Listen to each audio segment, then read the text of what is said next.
It's coming. Like the cicadas. Like the Chinese rocket from space. It's coming to Earth. It's coming to America. And it's going to bite us all. AOC is still an idiot. Joe Biden needs to stop calling himself Catholic. And Andrew Cuomo, the guy who should have been impeached by now, is now embracing segregation. This is Gene, and you're listening to Dumbasses Talking Politics. Hey, this is Gene. Welcome back to Dumbasses Talking Politics. I may not sound it yet, but I've got a cold. Oh my gosh. With all this COVID garbage, I catch a cold. What are you going to do? So, things aren't going well. Joe Biden got some bad news today. The jobs numbers came out, and it was 1/5 of what it was expected to be. This is going to have some real consequences, though Joe Biden says, no, it's not. Everything's beautiful. There were 266,000 jobs created in April. That was, the budget office actually expected 975,000 to 1 million jobs being created in April. That's 1/5 of what they were expecting. The unemployment rate actually went up to 6.1%. Now, I don't believe that was a dramatic increase. I believe it was between 5.8 or 6%, but still, this is with the economy actually growing and the jobs report comes back bad. The unemployment rate is expected actually to be higher than the 6.1%. A lot of people actually left the workforce and don't plan to go back. So this was really bad news for the Biden administration. And I got to tell you, I wasn't expecting it. I was a little bit surprised it came out like that. So why is this stuff happening? In March, it was 1 million jobs were created. Not by the government, by the way, by the private industry created these job numbers.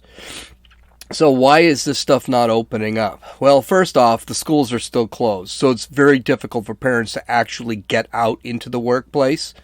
One of the reasons to have a two-parent family is so that one person could work while the other stays home with the kids. And we have a ton of single-family homes and single-parent homes, and they can't get out there unless those kids are working.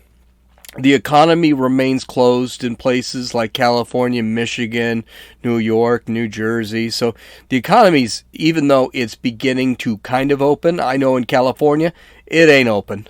It ain't open. You still are depending on Uber to get your food. Stores are still kind of restricting people. So it's not open.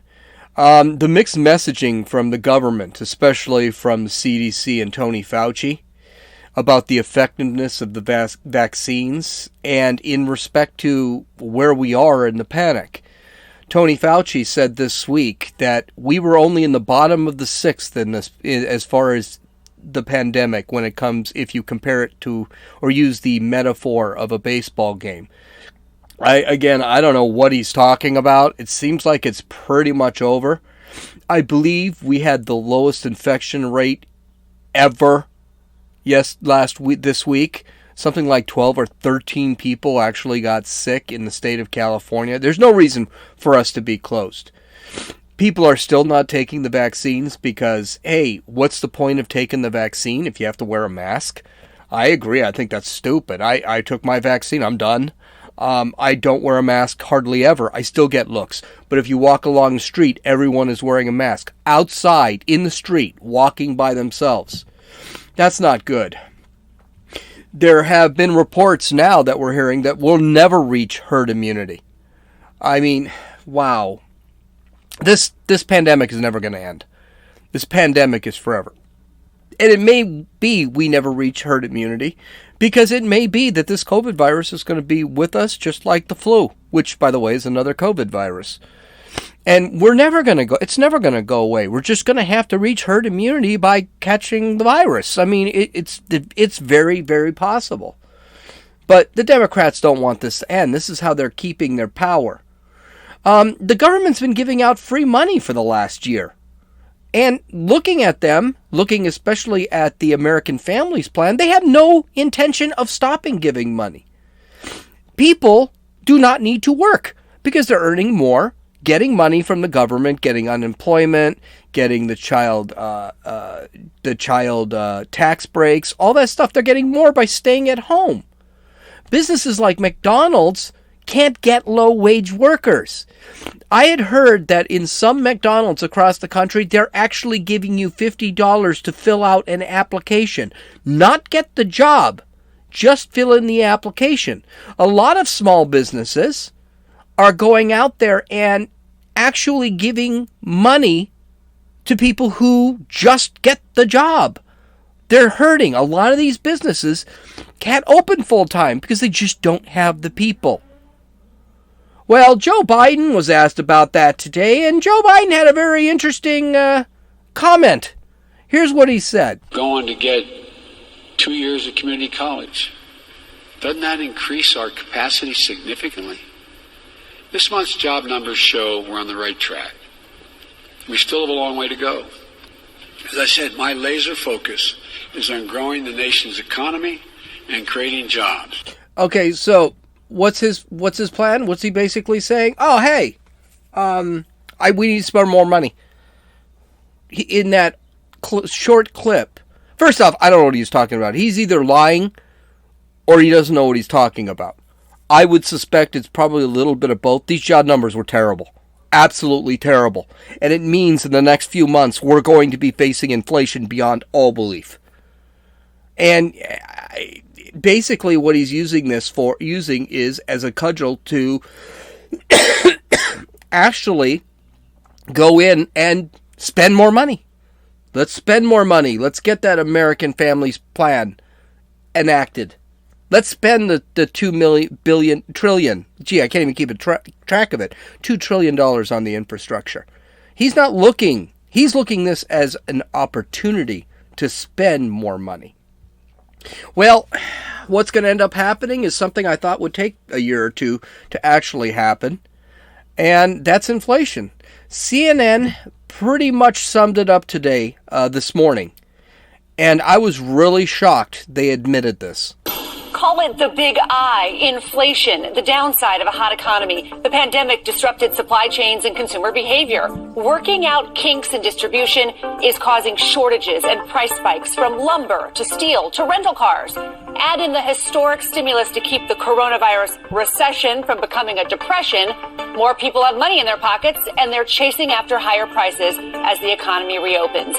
If you haven't felt it yet, it's coming. You can expect higher prices for toilet paper, diapers, soft drinks, plane tickets, a tank full of gas. Whirlpool is raising prices of some of its appliances by up to 12%. Now, a shortage of lumber is adding about $36,000 to the cost of building a typical single-family home. Rental car prices incredibly high if you can find one. There are chlorine shortages for pools. The global chip shortage is halting car assembly lines. Even ketchup packets are in short supply. The Oracle of Omaha, Warren Buffett, said he sees substantial inflation. 85% of the economy, he says, is in super high gear right now. Fed officials are reluctant to raise interest rates before Main Street is truly recovered. The Fed chief Jerome Powell said while there's been progress, there's still work to do. The downturn has not fallen equally on all Americans, and those least able to shoulder the burden have been the most affected. Only time will tell how long these higher prices will last, but the practical effect of inflation on your budget, every dollar you have buys a little bit less. These job numbers mean inflation is coming. And it's not the same type of inflation that overspending is causing, but it's going to be it's more of an economic problem. Economic problem that Joe Biden created. Now, I do want to bring up that it's going to be very hard to blame Donald Trump on any of this. Last year, before the pandemic started, the unemployment rate was at 3.5%.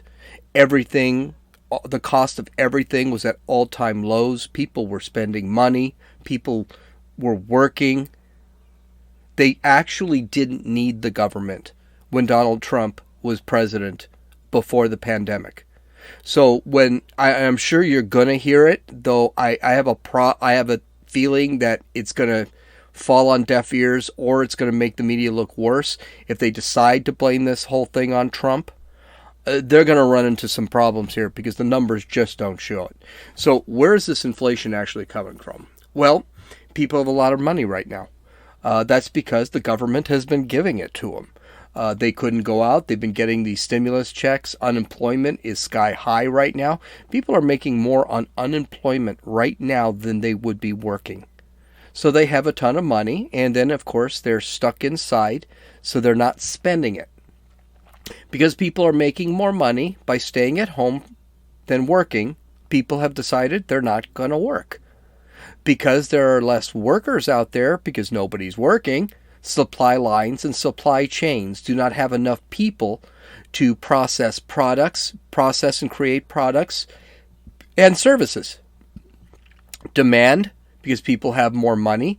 As demand does go up due to the fact that the economy is beginning to open up, prices of goods and services are also going to go up because they can't keep up with the demand. That's that supply and demand.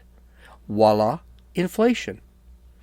The funny thing is, and no one's talking about this, but the people it's going to affect the most are the poor and lower middle class. Their limited income, because the price of goods is going to go up, their limited income is going to get more, is going to get hit more. And, you know, we're talking, it's everything though. It's not just a little bit. The price of toilet paper is going to go sky high.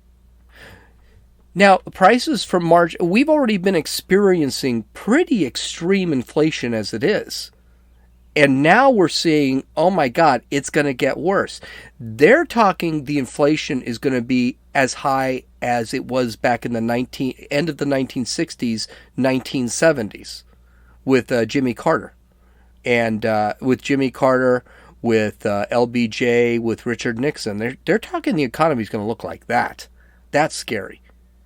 So let's take a look at some things that are already being affected. Now, these numbers come for the average prices in the country from March 2020 to March 2021. How things have actually grown. Lumber is up 65%. That's great when we are having a housing problem. Houses are not being built because they're expensive. The price of housing is going up. And in California, where you have a huge homeless problem, California, New York, where you have a huge homeless problem, this is going to be an issue. Gas and crude oil is up 40%. Prepare for the cost of driving and flying to go up. Maybe you need to suspend that vacation, which is more money that's not going to go out.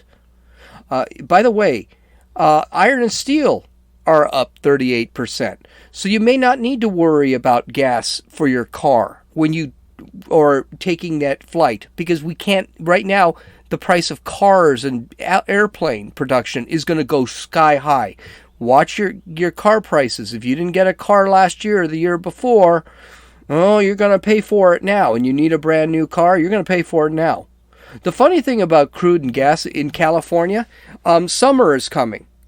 And what California is required to do by law is actually add a special mixture of gasoline so it doesn't create more pollution for some reason.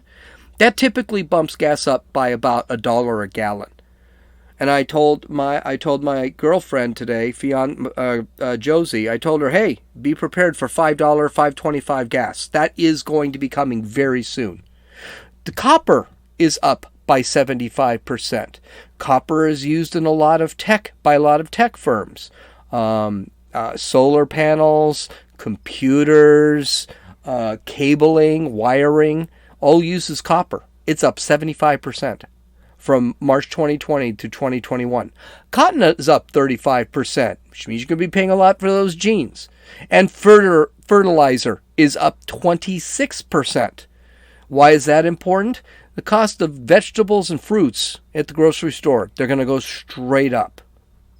And these are increases from last year to this year. The projections are actually far worse. They're projecting lumber to increase between 200 and 400%. And in certain states, it already has. Gas could be up 50 to 100%. are some of the projections. Because crude oil could end up over $100 a barrel since we stopped being energy independent because of Joe Biden's garbage policies, like ending the Keystone Pipeline. In 2008, and this came to mind, in 2008, Obama said that we should prepare to start skipping things like travel because of the environment and because the policies which are going to be create equity and distribution. These policies were going to limit your flexibility as an American, and we should accept that. He was with the Congress at the time that told him to buzz off, so this wasn't going to happen. And he actually lost Congress in 2010 because of his crappy policies. Now, the insane crap that Obama wanted is being realized through Biden, which I think is still Obama. And we're all going to suffer for it. Thank God Trump lost, because his tweets were really bad. And we can't have that in America. The next story is just typical frickin' AOC BS. Did you know that Planned Parenthood actually saves lives? Yeah, I didn't either. But here's the logic of the insane and stupid justifying killing of babies by Planned Parenthood. And it can come from no other than Alexandria Ocasio-Cortez. So much, Madam Chairwoman. That was just a lot. And I think it's really important that it's addressed very directly right now and in this moment. First and foremost, I don't want to hear a single person on this committee or outside of this committee talk about valuing life when they continue to uphold the death penalty, when they continue to support policies that disproportionately incarcerate and lead to the deaths of Black men and people throughout this country, and uphold an absolutely unjust medical system that exists for profit that allows people to die because they can't afford to live. In addition to that, if we want to talk about Planned Parenthood, let's talk about how many lives Planned Parenthood has saved and how many babies have been born because of the prenatal care provided by Planned Parenthood. And if you don't believe it, and if you've never met a Planned Parenthood baby, I'm happy to let you know that I am one, and that my mother received and relied on prenatal care from Planned Parenthood when she was pregnant with me. And so if we're concerned about life, we don't get to talk about anyone else who's not concerned about the full spectrum of that when we are upholding policies that kill people. I am so tired of this broad. She just doesn't really say anything intelligent whatsoever.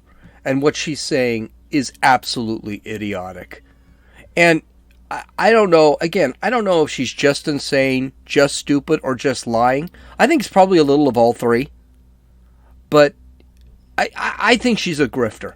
I think she's a liar. What she doesn't get is abortion is a policy that kills people. Our healthcare system is a service. It's not a right. You do have to pay for someone else's labor. That's how it works. The healthcare system, not great. Don't get me wrong. But the reality is the healthcare system is the best in the world. How can we tell? Someone gets cancer in Canada, they come to the United States and they pay for it. But meanwhile, she wants to make the healthcare system that we have like Canada so that nothing gets innovated. There are a bunch of things here that really just annoyed me. The healthcare thing was one of them. And I don't think having abortions is really healthcare. I told you that. It's murder. First off, AOC was born in to a upper middle class family. I doubt very much that her well-off family had anything to do with Planned Parenthood or that she was a Planned Parenthood baby. And by the way, she already said she's lied a bunch of times. She's always said the ends justify the means. So she's basically admitting I'm a liar. I think she's lying about this too. I mean, I'm sorry, AOC lived in a 2-story house at one point. This was not a poor girl. She didn't actually come into financial problems until her father died while she was in college. Or high school. So this is not a thing. I don't believe it. I love when people compare abortion to the death penalty. The two have nothing to do with each other. The only thing I like about this comparison is, so what you're saying is you are killing a baby, but we also shouldn't kill criminals. Here's the difference. A baby is purity. It's pure. Baby is pure. A baby has not done anything to society. As a matter of fact, has more of a chance actually promoting and helping society. A criminal is being put to death because he forfeited his position in society by taking away a member of society. Don't forget, we don't kill people. We don't use the death penalty to kill, car thieves. The death penalty is used for murderers. I would hope that AOC isn't comparing a baby or an unborn baby to a murderer, and she sees them with the same moral value as a serial killer or somebody who's murdered people. I think it's a crazy argument. And I've heard that argument. Josie has used that argument with me more than once. I just think it's just a piss poor argument. Also, everyone seems to think that Planned Parenthood is this great medical facility, medical clinic that's there to help poor people. Well, it's not. And that's not why it was founded. And it was founded by Mary Sanger back in the late 20s, early 30s. Mary Sanger was a rabid racist and eugenicist. She hated black people. She opened her clinics in black neighborhoods because she saw, if you don't know what eugenics are the actual filtering of undesirable people based on their genetics, or what their perceived genetics were. It's filtering society of those people so we could create, I hate to say it, but a master race. Hitler was a eugenicist. So what she did is she believed that blacks, people of color, just about any people of color, and handicapped people were actually a drag on the perfect species of human being. And she wanted people who were not white and not completely healthy, non-handicapped. She wanted those people filtered out of the human race. That sounds extreme, but I'm not kidding. She actually wrote a couple of books about it. She opened her clinics in black neighborhoods because she saw blacks as inferior to whites. Her clinics were for providing birth control, sterilization, and abortion, targeting the inferior people of color and the disabled. She never meant to have abortions for people who were white and did not have any physical disabilities. Or physical or mental disabilities. She was targeting people of color. The science community, including other eugenicists, saw her as so radical, so crazy, they actually rejected her. They rejected her research, and they rejected her writings. She is such a controversial figure that this year, yes, it took Planned Parenthood 100 years to actually do this. Planned Parenthood rejected Mary Sanger and does not acknowledge that she is the founder of Planned Parenthood. Because the reality is, her reasons, her motivations for creating the Planned Parenthood clinic was so racist, so wrong. Now, on a more important note, before we get absolutely crazy about how Planned Parenthood has been saving kids, especially AOC, yay, I guess. Planned Parenthood kills about 300,000 babies a year, unborn babies. With some adjustments, and don't quote me on this because I ran some numbers, you're looking at about 10 million babies killed by Planned Parenthood. A lot of people say it's probably closer to 20 to 30 million. And abortion since the Roe versus Wade, I think in 1974, is 60 million. That is a genocide beyond anything Hitler did, beyond pretty close to what Stalin did. Not quite where Mao went, but it was pretty close. This is pure genocide.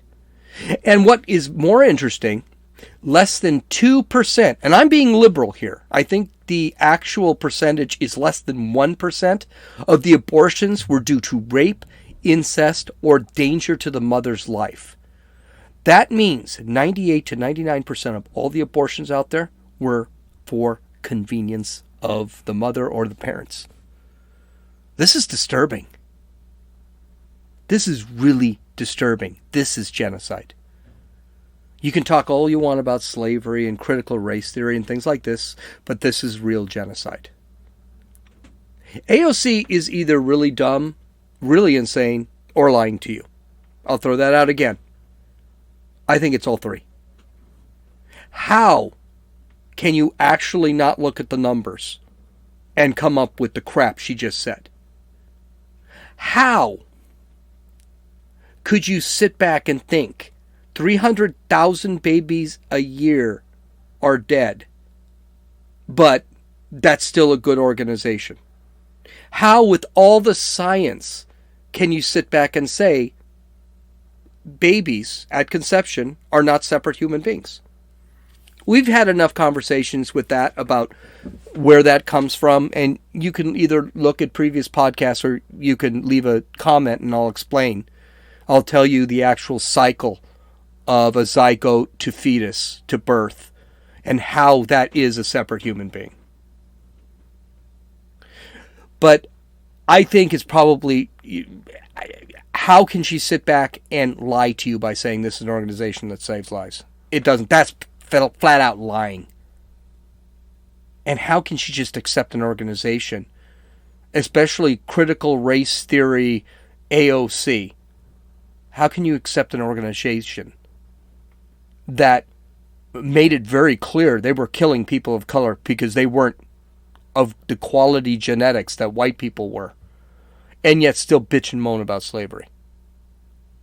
It's just absolutely incredible. Okay, yesterday was the National Day of Prayer, and Joe Biden had something to say about it. Now, I'm going to read this because it's really interesting. Just listen, and tell me if you notice something. Okay, throughout our history, Americans of many religions and belief systems have turned to prayer for strength, hope, and guidance. Prayer has nourished countless souls and powered moral movements, including essential fights against racial injustice, child labor, and the infringement on the rights of the disabled Americans. Prayer is also a daily practice for many, whether it is to ask for help or strength, or to give thanks over blessings bestowed. The First Amendment of our Constitution protects the rights of free speech and religious liberty, including the right of all Americans to pray. These freedoms have helped us create and sustain a nation of remarkable religious vitality and diversity across the generations. Today we remember and celebrate the role that the healing balm of prayer can play in our lives and in the life of our nation as we continue to confront the crisis and challenge of our time, from a deadly pandemic to the loss of lives and livelihoods in its wake, to a reckoning on racial justice, to an existential threat of climate change. Americans of faith call upon the power of prayer to provide hope and uplift us for the work ahead. As the late Congressman John Lewis once said, nothing can stop the power of a committed and determined people to make a difference in our society. Why? Because human beings are the most dynamic link to the divine on this planet. Now, I just read that entire thing, basically what he said, and there were a few more paragraphs, but trust me, still not in there. What's missing? What's missing in this speech from the devout Catholic? God. No mention of God. No mention at all of God. Listen, Joe Biden's not much of a Catholic, but he is a true leftist. He does want you to pray every day, but he wants you to pray to the government, to the climate, and to race. He doesn't care about God. He doesn't care about religion. He's no Catholic.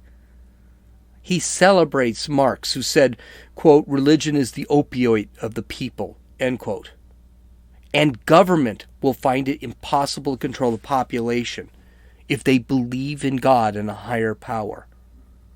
It's just sad that this guy could trick... Well, he's not tricking anybody, because already the major Catholic bishops in the United States have already said that they think he should be excommunicated because of his stance on abortion.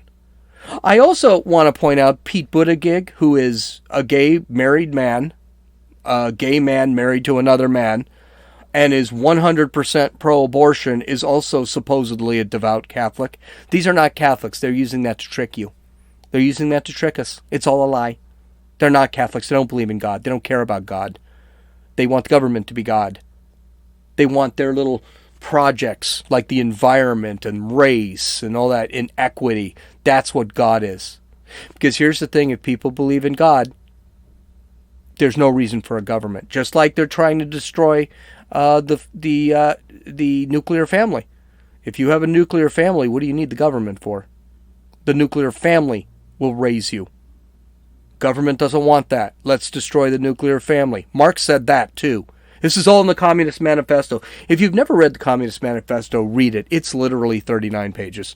Just read it. It is just amazing. And if you compare that to BLM, well, what's left of their actual philosophy? Because they erased most of it. It's identical to what Karl Marx said. And by the way, they're all trained Marxists anyway. They admitted this. Okay, last story. Segregation in baseball. Yay! So Andrew Cuomo, who I just can't believe that this son of a gun still has a job. This guy who killed maybe 10,000, 16, 17,000 old people by shipping them back into old folks' home with COVID, and then lied about it. He sexually harassed something like 11, 12 people, which I don't think is that big of a deal, but that apparently is a big deal for a lot of people. That guy still has a job. Well, now he has decided to say people can go see the Yankees at Yankee Stadium, but now the sections are going to be segregated between the non-vaccinated and the vaccinated. And if you're vaccinated, you could get some free tickets. Yay! Wow. Really? If you're non-vaccinated, obviously you're not really worried about getting the virus and going to a Yankee game. You're going to a Yankee game, you're not worried about the virus. So what's the point with that whole thing? But this is segregation. This is how segregation starts.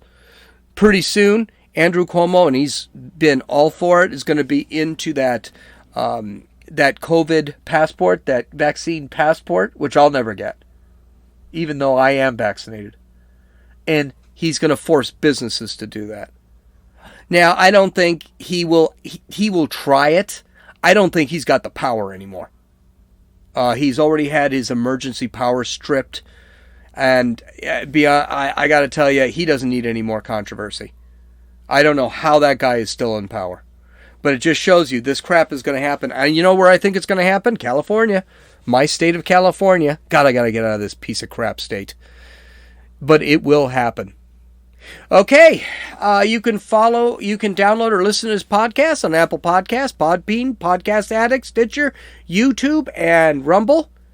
You can visit my site at dumbassestalkingpolitics.com, where I have all the links and I've got my show notes. Also, I will have a new Dumbasses Talking Politics video shorts coming out on YouTube and Rumble.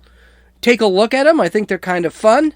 And they're only about, 10 to 15 minutes. I did my first few were actually a lot longer than I thought, so I actually shut those down a little bit, make them 10, 15 minutes. I hope you have a great weekend. You've listened to Dumbasses Talking Politics.